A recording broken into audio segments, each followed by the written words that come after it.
আমাৰ দিনৰ সৰস্বতী পূজা কেনেকুৱা আছিলে জানে? খুৰী ভাগৰ মা ভাগৰ চাদৰ মেখেলা এযোৰ পিন্ধি সৰস্বতী পূজা চাবলৈ যাওঁ, ডাঙৰ ডাঙৰ পোষ্ট দি। আৰু ব্লাউজটোতো যিহেতু নেখায়েই, কাৰণ মাহঁতৰ গাৰ লগত আমাৰ গা নিমিলে। আৰু তেনেকেই সৰস্বতী পূজা চাবলৈ গৈছিলোঁ। তাৰপিছত ডাঙৰ হ'লোঁ, ডাঙৰ হৈ ল'ৰা ভাল পাবলৈ শিকিলোঁ। ল'ৰা ভাল পাবলৈ শিকাৰ পিছত বয়ফ্ৰেণ্ডৰ লগত যাবলৈ ভালকৈ কাপোৰ কানি পিন্ধি বয়ফ্ৰেণ্ডৰ লগত গ'লোঁ। আৰু কি জানে, বয়ফ্ৰেণ্ডৰ তেতিয়া বাইক এখনো নাছিলে, বা গাড়ীটো দূৰৰে, বাইকো নাছিলে। তেনেকৈ লোকৰ বাইক মেনেজ কৰি মেলি তেওঁ মোক নিছিলে বা ৰেষ্টুৰেণ্টত খুৱাইছিলে। তাতো ভয় আছিলে যে কোনোবাই দেখি ঘৰত লগাব নেকি।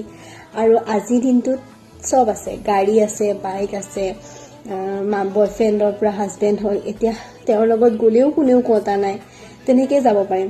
কিন্তু সময় আছে, সকলোবোৰ আছে, কিন্তু কি নাই জানে? মনটো নাই যাবলৈ। আচলতে যেতিয়া কিবা এটা বস্তু বিচাৰিছিলোঁ সেই সময়খিনিত নাপাইছিলোঁ। কাপোৰ এযোৰ যি পাওঁ তাকে পিন্ধি যাওঁ।